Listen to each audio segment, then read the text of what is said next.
Destruction du marché de friperie de Belleville dans la commune de Treichville à Abidjan.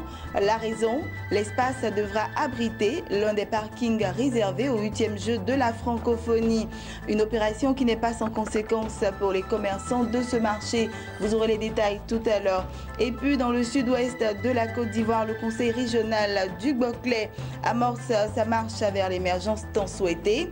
Depuis l'année dernière, de nombreux chantiers de développement sont ouverts. Bonsoir à tous, vous faites bien de vous informer sur Business 24 Africa. Le marché de friperie de Belleville dans la commune de Treichville à Abidjan fait désormais partie du passé. Ce site commercial reconnu comme l'un des grands marchés de vente de friperie a été détruit ce jeudi. L'espace devra abriter l'un des parkings réservés au 8e jeu de la francophonie qui se dérouleront du 21 au 30 juillet prochain à Abidjan en Côte d'Ivoire. Une opération qui n'est pas sans conséquences pour les commerçants de ce marché.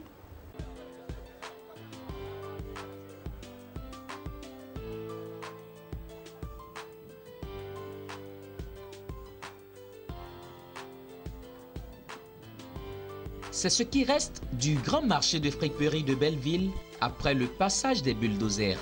Pour cause, l'espace qui abritait ce site de friperie sera aménagé et servira pour un parking réservé aux 8e Jeux de la francophonie qui se dérouleront dans la capitale ivoirienne du 21 au 30 juillet prochain. Un déguerpissement dont les conséquences se sont fait ressentir dans le rang des usagers de ce marché, notamment les commerçants. Oui, ça a été fait vraiment de commun accord avec la mairie et le district d'Abidjan.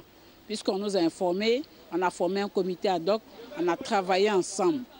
Et c'est dans l'ensemble, donc depuis mercredi, on nous a dit que c'était le dernier délai. Et depuis mercredi, tout le monde, unanimement, on a commencé à enlever nos affaires. Et puis bon, hier, ils sont venus vraiment pour dégager tout. Ça a eu beaucoup de répercussions sur nos activités, c'est vrai. Ils nous ont dit qu'il n'y avait pas de mesures d'accompagnement. Eux, qui espéraient bénéficier de l'organisation de ces Jeux de la francophonie pour augmenter leur chiffre d'affaires en baisse, se retrouvent du jour au lendemain sans activité. Ça me paraît bizarre parce que pour venir ici, c'est un contrat de 20 ans, mais on a fait 13 ans. Ça reste les 7 années à venir. Mais par la grande surprise, on dit qu'il y a francophonie, qu'on veut que les gens vont garer leur voiture ici. Donc à cause de ça, on nous demande un peu de se déplacer.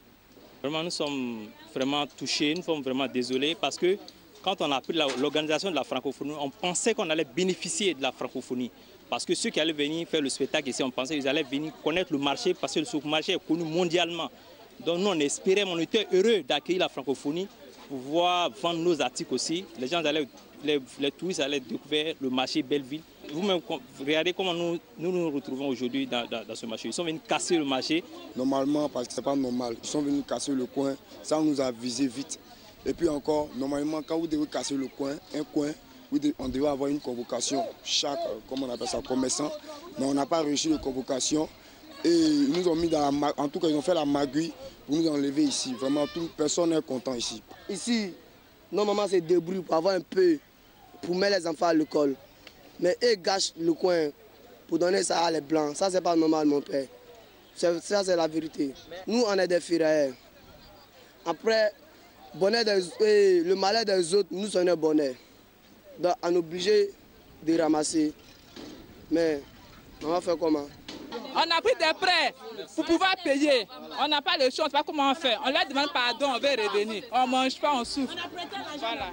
Quelles sont les mesures d'accompagnement pour les commerçants déguerpis? Cette question reste sans réponse. Des commerçants, dont les femmes en majorité, mais aussi des artisans.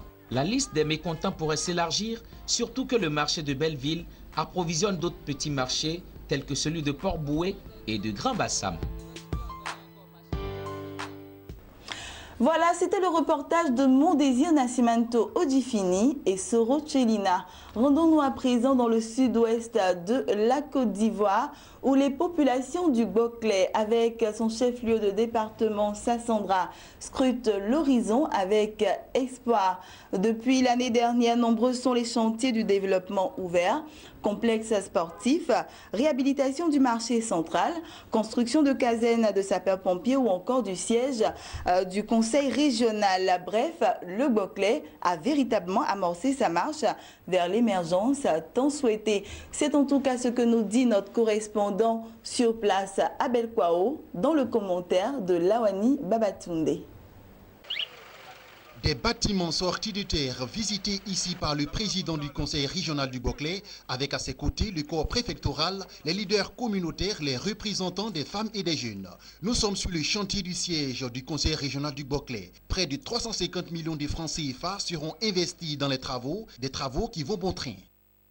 Après le futur siège du conseil régional du Boclé qu'a permis sur le chantier du stade Olympe Africa, ton de la fondation Olympe Africa avec son complexe multifonctionnel appelé à accueillir des sportifs mais aussi des professionnels et des élèves qui viendront allier sport et formation agricole ainsi que des métiers.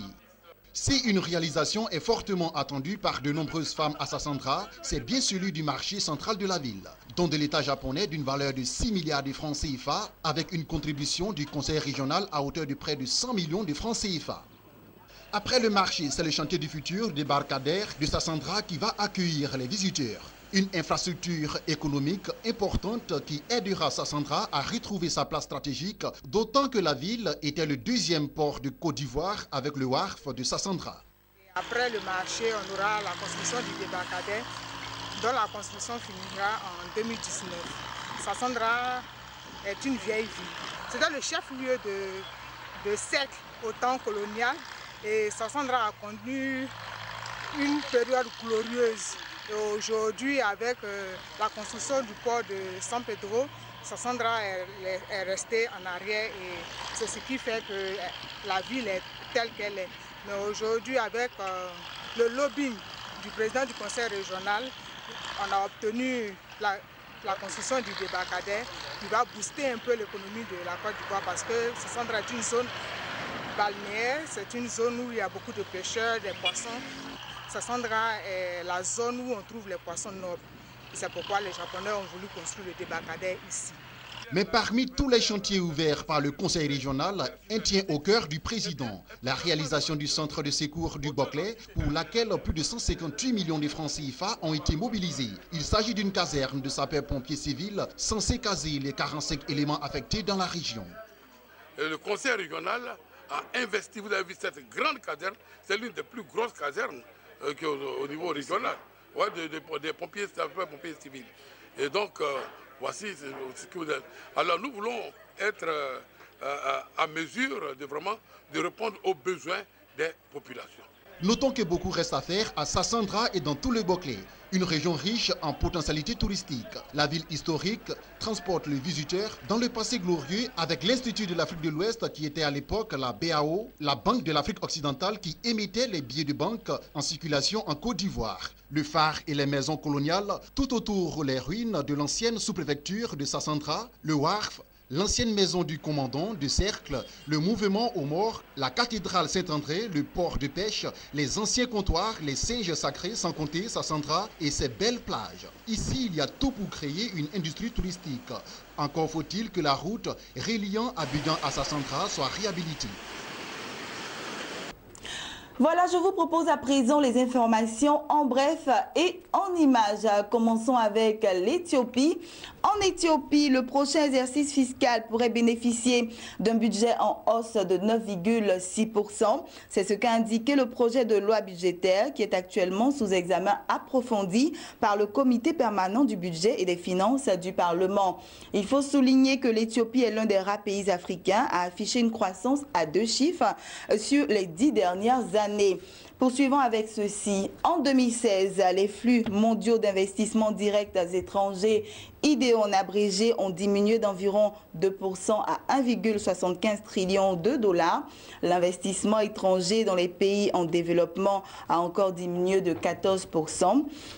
Selon le rapport du CNUCED, l'Afrique subsaharienne n'est pas restée en marge de cette tendance de repli. Les flux d'idées vers l'Afrique sont restés sur une régression de 3% à 59 milliards de dollars l'année dernière. Terminons avec ceci. Au terme de son exercice 2016-2017, clos le 31 mars dernier, Zambia Sugar a annoncé une production de 65 000 tonnes, soit une progression de 47% par rapport à l'année dernière. D'après l'entreprise, cette performance tient essentiellement à l'amélioration de ses capacités de production grâce notamment à l'installation d'une nouvelle raffinerie dans la zone de Nankambala pour un investissement de 80 millions de dollars. Voilà, c'est ici que nous refermons ce journal. Le journal du week-end vous sera proposé par Max Soubi. Quant à moi, je vous souhaite une bonne suite de programmes sur notre chaîne de télévision Business 24 Africa.